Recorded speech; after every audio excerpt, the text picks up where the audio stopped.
요한일서 4장입니다.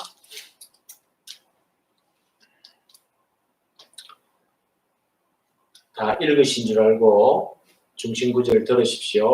사랑하는 자들아, 영을 다 믿지 말고 오직 영들이 하나님께 속하였나 분별하라.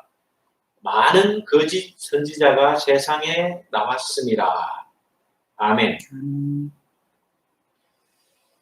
사도 요한은 요한복음을 통해서 요한복음 20장 31절을 통해서 오직 이 요한복음을 기록하면 너희로 바로 예수 믿는 성도들과 제자들이죠. 예수께서 하나님의 아들 그리스도이심을 믿게 하려 하며 또 너희로 믿고 그 이름을 힘입어 생명을 얻게 하려 함이라. 이 생명은 영생입니다. 그죠? 영원한 생명 가운데 이르는 것, 이것을 구원받았다라고 말하고 이 역사를 쓴 것을 구속사라고 합니다.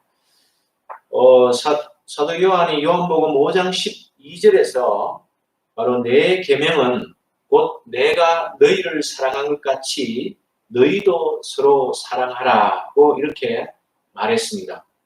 이 글을 쓴 이유가 믿음을 가진 성도들은 그 믿음대로 살면서 형제를 사랑해야 된다는 것을 나타내고 있으며, 이 말은 또 그 당시의 역사와 문화, 환경을 담고 있습니다. 요한일서 4장 10절에서 이 사랑은 바로 10절에서 사랑은 여기 있으니 우리가 하나님을 사랑한 것이 아니요 하나님이 우리를 사랑하사 우리 죄를 속하기 위하여 화목제물로 그 아들을 보내셨습니다.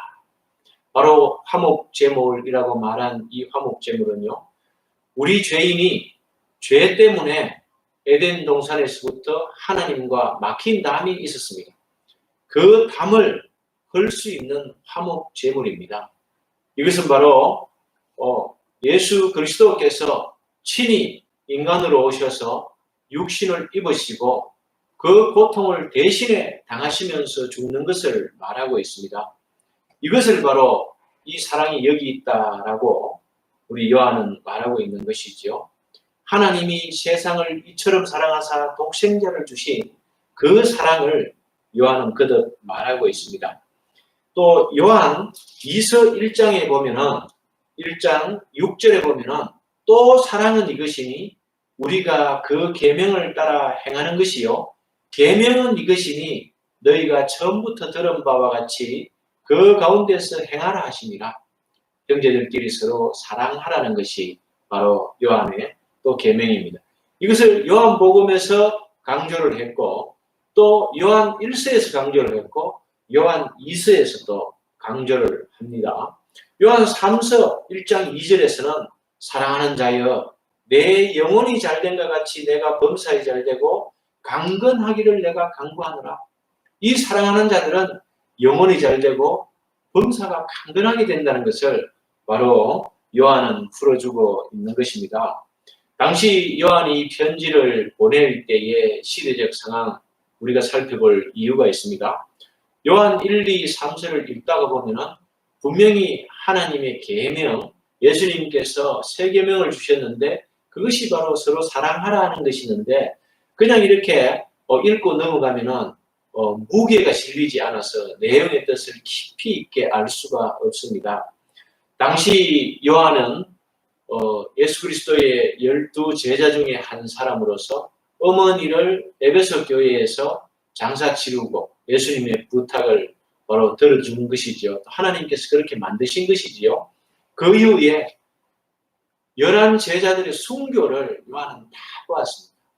마지막에 베드로가 죽는 것도 또 야고보가 죽는 것도 바로 순교하는 것을 다 보고 그 당시에는 이미 바로 박해자들에 의해서 기독교가 박해를 받던 그런 시절들이었죠. 그렇습니다.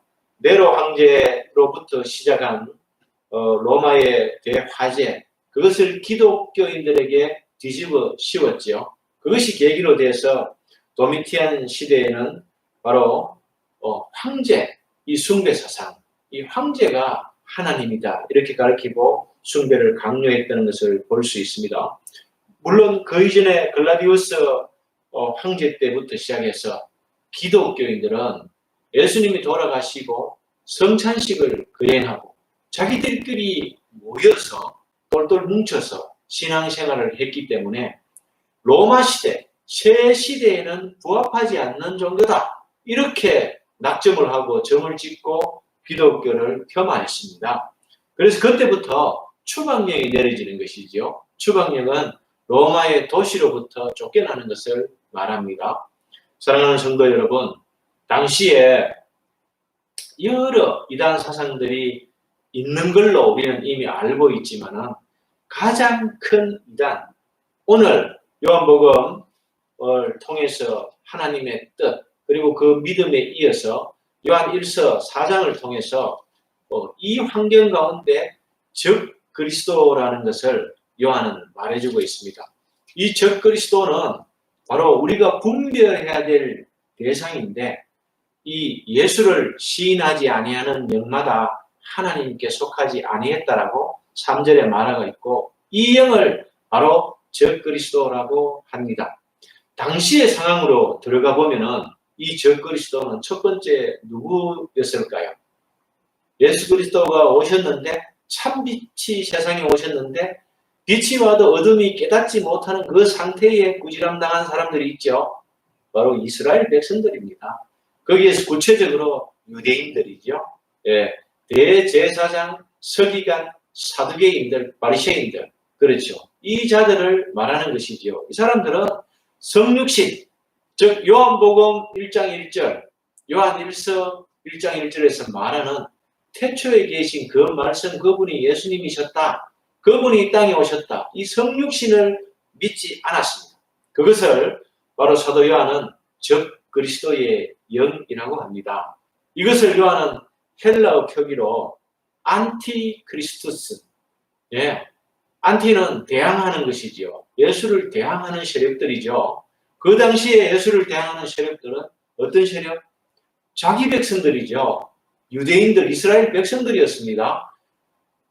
하나님은 알았는데 하나님께서 그 구속사를 위해서 보내신 그 독생자, 하나님의 아들 구세주 예수 그리스도를 믿지 않았는 적 그리스도, 대표적인 게 유대인들이었습니다.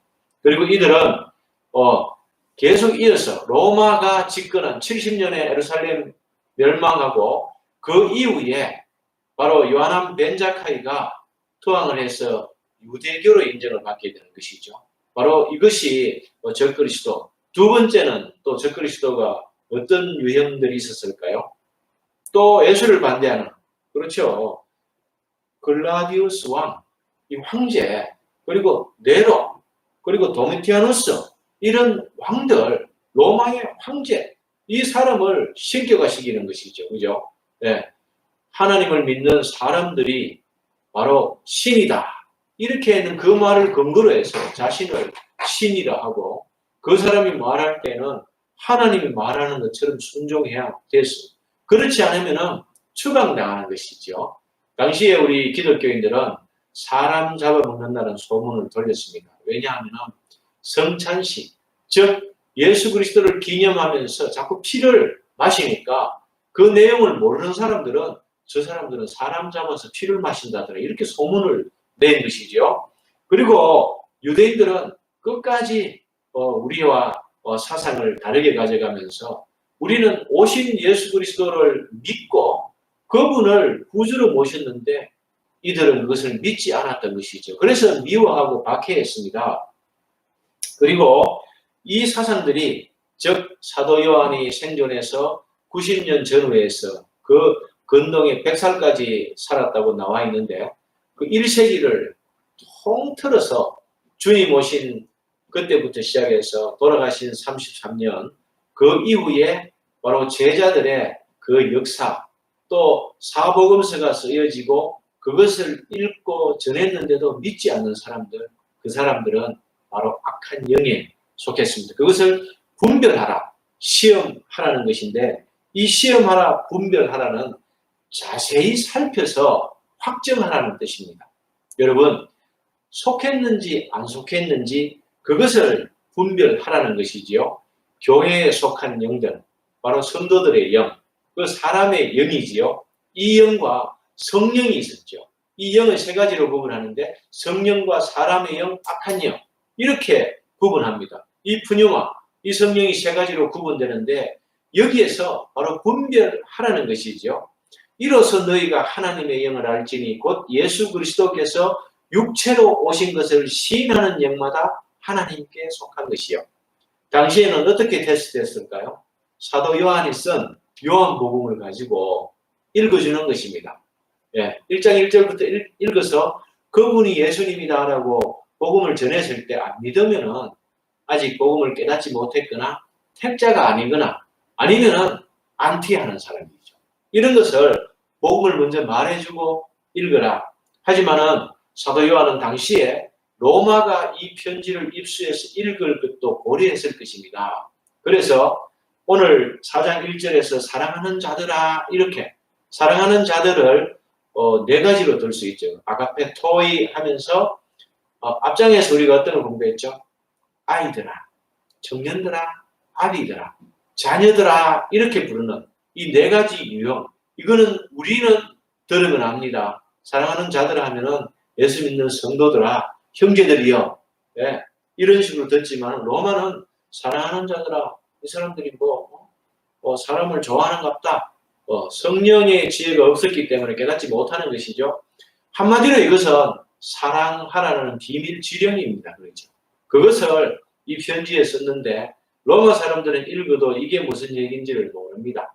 그리고 중요한 것은 바로 사도 요한은 친구라는 표현, 친구라는 표현을 쓰면서 4장 10절에 사랑은 여기 있으니 우리가 하나님을 사랑한 것이 아니요 하나님이 우리를 사랑하사 우리 죄를 속하기 위하여 화목제물로 그 아들을 보내셨습니다. 이것이 바로 복음의 핵심이죠. 이것을 이렇게 쓰면 믿는 사람들이 있었고 이 사람들이 바로 친구들입니다. 그런데 하나님께서 예수 그리스도를 우리의 친구로 주셨지요. 이 당시에 요한의 편지 속에서 나오는 이 친구라 부르는 이러한 친근함들은 바로 예수님, 친구를 위해서 목숨을 버리는 것이 마땅하다. 이렇게 또 얘기하고 있죠. 그것은 우리가 복음을 위해서, 그리스도의 복음을 위해서 순교하라. 이런 명령으로도 들 수 있습니다. 바로 이런 검 같은 믿음, 불로 연단하여서 추출한 그 믿음을 베드로는 바로 그 믿음을 이렇게 불로 연단하여 추출한 믿음, 검 같은 믿음으로 표현했지요. 베드로는 굉장히 강하게 글을 썼어요. 왜냐하면은 베드로는 순교했고 사도 요한은 살아서 90세가 넘어서 이 편지를 쓰는 것이지요. 모세의 온유함이 온 지면에 흘렀더라. 넘치게 흘렀더라, 적셨더라. 이런 내용들을 우리는 구약 성경에서 읽었죠. 그렇습니다. 모세오경에 나오는 모세의 표현입니다. 그죠? 그런데 모세가 처음부터 온유했습니까? 아니죠. 젊었을 때는 동족하고 싸우는 그 사람을 때려 죽이기까지 성질이 높았고 굉장히 뻑하면은 못하겠습니다. 이렇게 신경질적인 반응도 했던 그 모세가 광야 40년을 긋고 하나님의 부르심을 80세부터 일하지 않습니까? 그죠? 그럴 때는 그 수많은 이스라엘들의 반항과 반역 그것을 다 겪은 모세는 그 온유함이 바로 이 지면을 적셨더라. 그렇게 나옵니다. 사도 요한도 인생 희노애락 그 박해 시대에 밤모섬까지 이미 유배당해서 이 사도 요한을 살려놓으면은 이스라엘들이 다시 유대 전쟁과 같이 70년 이전에 4년 동안 유대 전쟁을 했죠. 결사 전쟁을 해서 이들은 다 순교하고 자기들끼리 다 거기서 죽었죠. 그죠? 이게 마사다 전투 아닙니까? 그런 전투를 또 걸어올까 싶어서 사도 요한을 잡아서 밤모섬으로 유배를 보낸 것이죠. 이 사도 요한이 있었던 데는 어디입니까? 소아시아죠. 아시아죠. 터키 지방입니다. 에스버드 사빌라 7교회가 있는 에베소 교회 거기인데 바로 밤모섬 어디 있어요? 그리스에 있어요. 그 밤모섬으로 유배를 보낸 것이죠. 그렇게 유배에서 돌아와서 사도 요한은 오만 일을 다 겪고 이 온유한 심정으로 아가페 토이 예. 그리고 사랑이라는 단어를 돌파구로 삼습니다. 여러분, 당시에 우리 성도들, 형제자매들은 두려움 속에 있었습니다. 그런데 너희들은 이미 믿고 구원받았기 때문에 두려워할 필요가 없다. 예수님이 말했지 않느냐? 내가 세상을 이겼노라. 너희들은 강하고 담대하라. 내가 다 이겨놓은 싸움을 너희들은 살아간다. 너희가 싸우는 것이 아니고 내 이름으로 보내실 보혜사 성령께서 너희와 함께한다. 그러면은 믿음이 있는 자는 이미 성령이 내주에 계시고 이 성령의 가르침대로 배울 것도 필요가 없고 기억나고 생각나게 되는 것이 성령의 역사이다. 이 통째로 다 믿었어야 합니다. 하지만은 사람이 환경에 쪼들리다 보면은 이 코로나 가운데에 마스크를 쓰고 예배를 드리고 또 출석이 제한되고 이 가운데 우리 성도들은 얼마나 떨고 있습니까? 하지만 이 가운데에 사도 요한은 그런 환경을 담아서 이 돌파구 서로 사랑하는 것이다. 여러분, 어려움이 많았습니다. 여러분 가정의 어려움도 많았고 교회의 어려움도 많았고 이 사회의 어려움도 많았고 국가적인 어려움, 세계적인 환경이 다 어렵습니다. 하지만 이 어려움은 우리가 서로 형제를 사랑하고 성도들을 사랑하는 이 사랑의 출처가 어딥니까?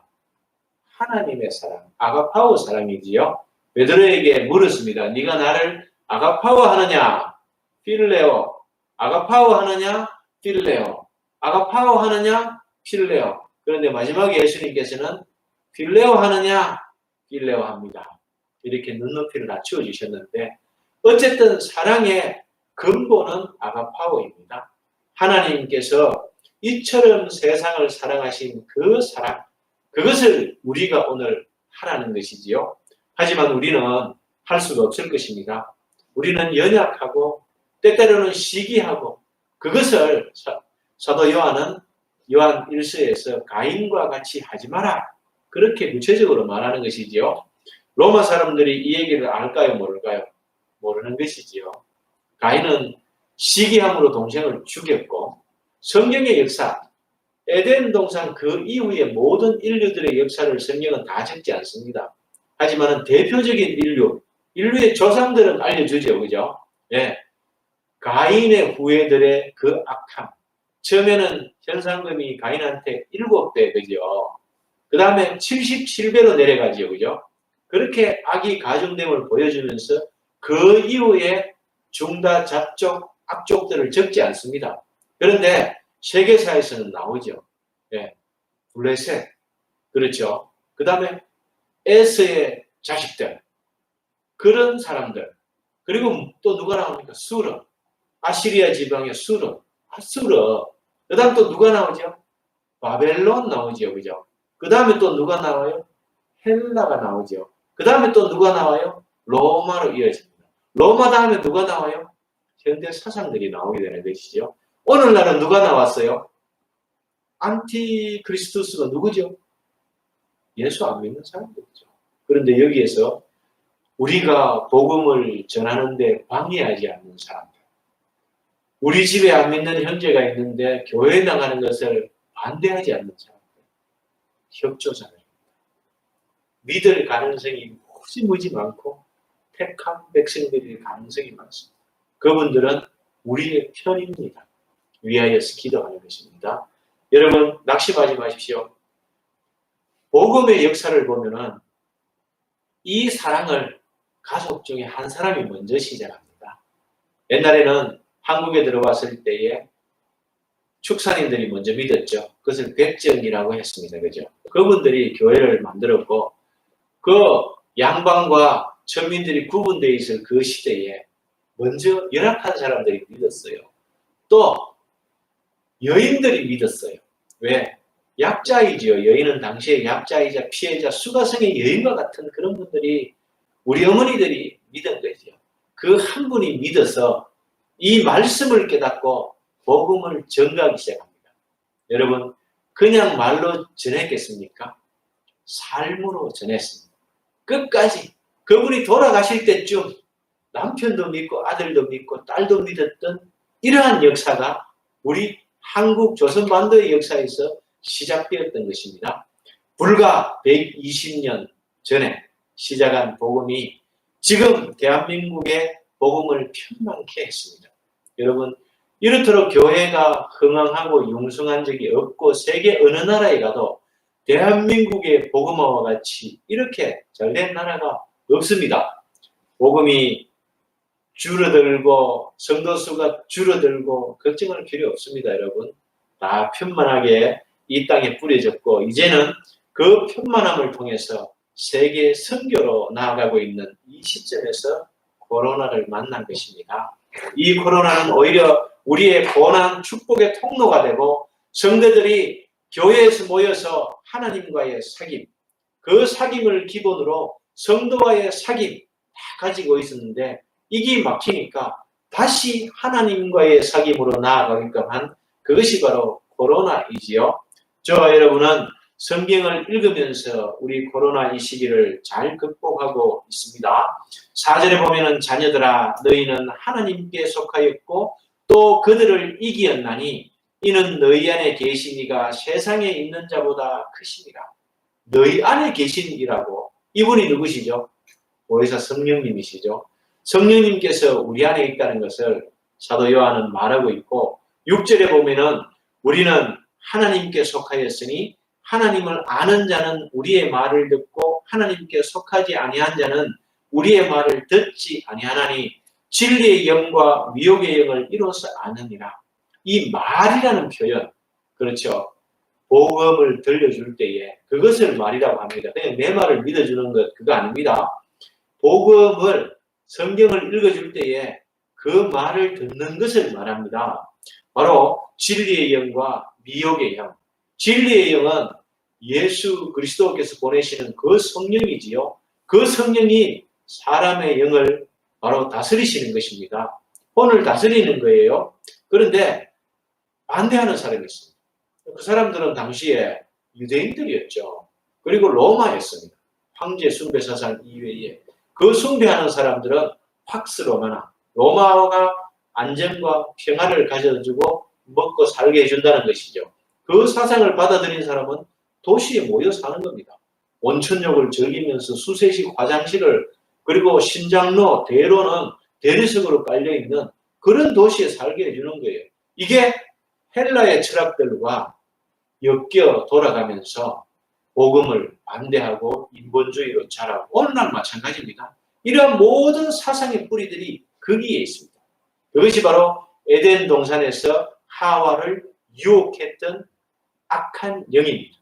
이것을 사도 요한은 계속해서 이어져 오는 영, 악한 영, 즉 그리스도다 이렇게 표현하고 있는 것입니다. 7절에 보면은 또 사랑하는 자들아 아가페토이죠. 우리가 서로 사랑하자. 사랑은 하나님께 속한 것이니 사랑하는 자마다 하나님으로부터 나서 하나님을 알고 속했다는 것은 그 영역 전부에 들어갔다는 것입니다. 하나님은 사랑이시니 우리가 그 사랑을 받아서 사랑하는 사람이 되는 것이지요. 이 사귐이라는 이 뜻은 1:1 교제라고 이렇게 풀어나가는데 그렇게 하면 오해하기 쉽습니다. 이 사귐의 전제 조건, 이 코이노니아는요. 어떤 뜻이냐 하면은 순종을 전제합니다. 여러분, 순종을 전제하고 또 포함되는 것을 말하는 것입니다. 순종 없이 1:1 동급으로 사귄다, 사귐 이렇게 하면은 실수하는 것입니다. 바로 사귐은 따르는 것을 말하고 있습니다. 예수 그리스도를 따라가는 우리가 하나님과의 사귐은 바로 순종함으로 말씀을 청종하는 것이 바로 사귐이 되는 것입니다. 이 사귐 가운데에 바로 10절에 보면은 사랑은 여기 있으니 우리가 하나님을 사랑한 것이 아니요 하나님이 우리를 사랑하사 우리 죄를 속하기 위하여 화목제물로 그 아들을 보내셨습니다. 여러분, 우리가 아직 죄인 되었을 때에 주님께서 오셔서 우리를 구원하셨죠. 그 말씀을 사도 요한은 우리가 하나님을 사랑한 것이 아니다. 그렇게 하나님께서 우리를 사랑하셔서 왜냐하면은 창세 이전에 예수님과 의논해서 우리의 구속사를 완성했다는 것을 알려주는 것이지요. 그래서 이 구속사는 우리의 공로로 이루어지는 것이 아니고 우리의 공로는 1도 없습니다. 우리는 그저 믿음을 선물로 주신 것이죠. 그 믿음으로 믿어서 구원받은 거 공짜로 믿은 것입니다. 그래서 예수님 뜻이 되었고 예수님의 핏값을 지불하고 사신 우리는 바로 안심하고 바로 평강을 누려도 된다.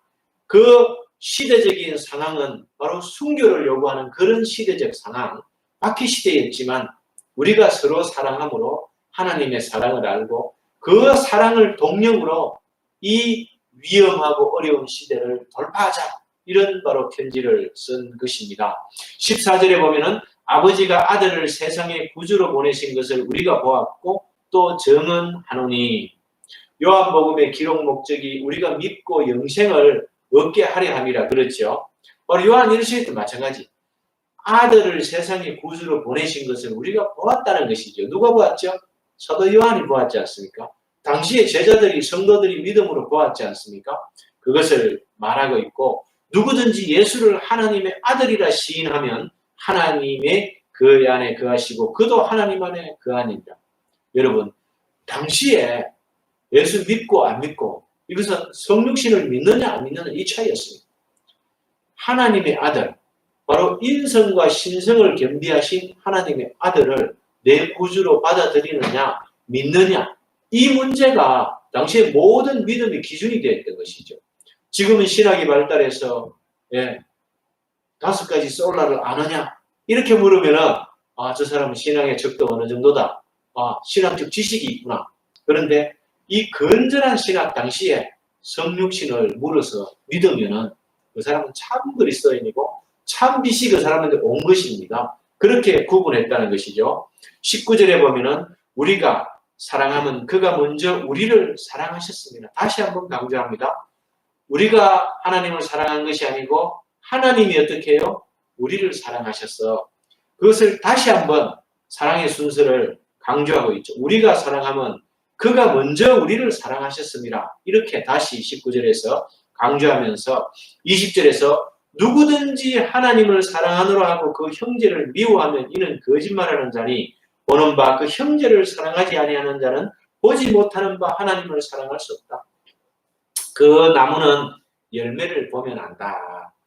이 당시에 바로 믿음을 가진 형제들에게는 성령의 9가지 열매가 제일 첫 번째 뭐죠? 사랑이죠. 그죠? 사랑과 희락과 화평과 오래 참음과 자비와 양성과 충성과 온유와 절제 이 성령의 9가지 열매가 맺히기를 바라면서 또 이 성령의 9가지 열매가 있으면은 그 나무는 믿는 나무다. 그렇죠? 그 나무는 예수 그리스도에 접붙여져 있는 나무죠. 예수 그리스도께서 나무이시고 포도나무, 우리는 가지이고 거기에서 가지에 꼭 붙어있고 이 믿음을 지키는 사람들이 열매를 맺었죠. 이것은 전도의 열매이지만 그 전도의 열매 성도들이 성령과 연합하여서 하나님과 연합되는 것은 그리스도를 통하여서 연합되는 것이죠. 삼위 하나님과 연합된 삶에서 맺어지는 그 열매로 우리는 알 수 있다. 21절에 우리가 이 계명을 주께 받았으니 이 계명을 누구한테 받았어요? 직접 예수님한테 받았죠. 그죠? 주께 받았고 하나님을 사랑하는 자는 또한 그 형제를 사랑할지니라. 이 당시에 우리 형제들의 상황이 어땠습니까? 여러분 형제들이라 하면은 가족 간의 형제가 있지만 이거는 예수 그리스도를 구주로 시인하는 안티 그리스도가 아니고 믿음으로 받은 그리스도인들을 바로 형제라고 하는 거죠. 형제 자매, 여자는 자매, 형제. 그 형제 속에 다 포함되어 있죠. 이 형제들은 어떻게 사랑하는 것입니까? 당시에 형제들은 어떻게 예수를 믿었어요? 파문을 당했죠. 다 유대인들이 예수를 믿었어요. 처음에. 유대인들은 기독교인, 예수를 믿으면 즉시 쫓겨났죠. 그러면은 바로 가난으로 떨어졌죠.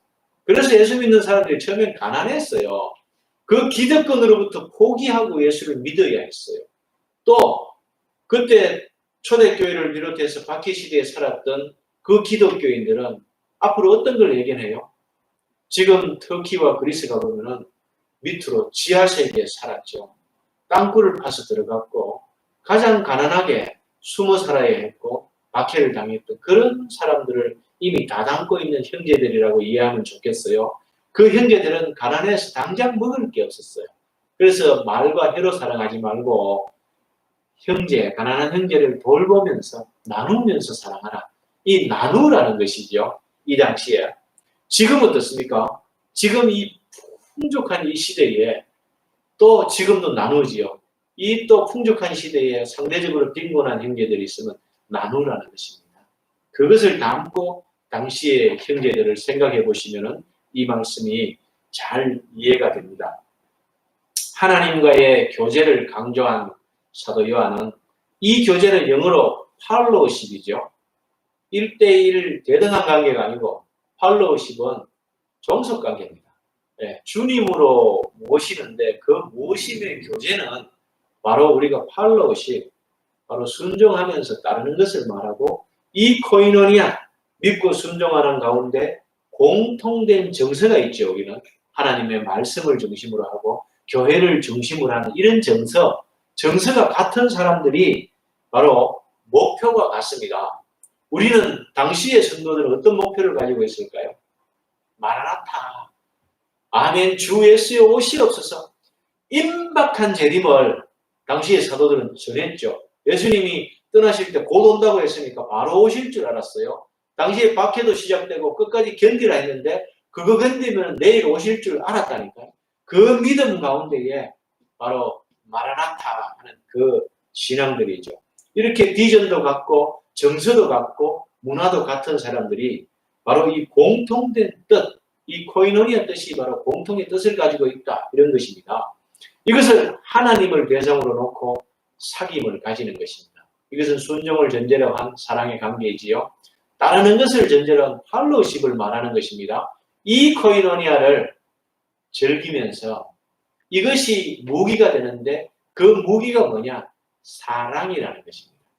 배포를 쏘면서 예루살렘 성전에서 투석전을 하면서 전쟁하는 것이 아니고 빠져나왔죠. 제자들은 전도하면서 믿음을 지키면서 세상 사상과 세상 문화에 동요되지 않고 안목의 이런 정욕들, 육신의 정욕들, 위생의 자랑들 이런 것에 빠지지 아니하고 믿음을 지키면서 하나님 사랑, 그 사랑을 받아서 형제를 사랑하라. 이런 뜻에서 사귐을 사도 요한은 말하고 있다는 것입니다. 성령께서 우리 안에 내주하십니다. 믿으시죠? 성령께서 우리를 그리스도 안에 연합시키셨습니다. 믿으시죠? 이 사랑 안에 있는 사람들은 하나님 사랑 안에 있고 우리도 그 받은 사랑으로 형제를 사랑하면서 이 코로나 시기에 어려운 형제 또 돌아봐야 될 또 형제들을 찾아서 서로 사귐을 가지는 그런 시기가 되었으면 합니다. 그리고 하나님을 사랑하는 자, 그 뜻대로 부르심을 입은 형제 자매들이 합력하여서 이 위기를 극복하고 사랑으로 돌파구를 찾기를 간절히 기원하면서 말씀을 마치겠습니다. 기도하겠습니다. 아버지 하나님, 오늘 사도 요한이 바로 사랑은 이것이다 라고 가르쳐 주신 하나님의 사랑을 알게 하시니 감사합니다. 독생자 아들을 보내셔서 이 땅에서 희생시킨 그 사랑을 알게 하심을 감사합니다. 아버지 하나님, 이 사랑을 받은 자들이 또한 형제들과의 사랑, 친구인 예수 그리스도를 향한 그 사랑 때문에 순교를 각오하고 순교했던 우리 사도들의 모범을 따라서 이 위기를 만난 이 시대에 형제 사랑으로 우리가 실천하게 하여 주옵소서. 이 시간 말씀을 들었습니다. 이 말씀이 힘이 되어 한 주간도 또 승리 가운데 살게 하여 주옵소서. 또 두 사람이 출산을 했습니다. 우리 잔낙과 우리 시차우가 예쁜 아기를 얻었습니다. 하나님께서 주신 이 기업들 잘 길러서 하나님 나라의 큰 일꾼들로 만들어가게 하여 주시옵소서.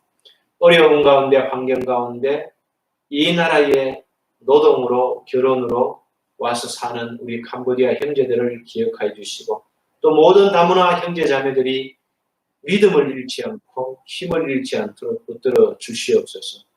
오직 믿음으로 승리하는 삶 있게 하옵소서. 예수님 이름으로 기도합니다. 이제는 우리 주 예수 그리스도의 은혜와 아버지 하나님의 사랑과 보혜사 성령의 위로교통 충만하심이 우리 인생 전부 가운데 이제부터 영원까지 있을지어다. 아멘. 모든 영광 하나님께 돌려드리겠습니다. 감사합니다. 하나님 사랑합니다.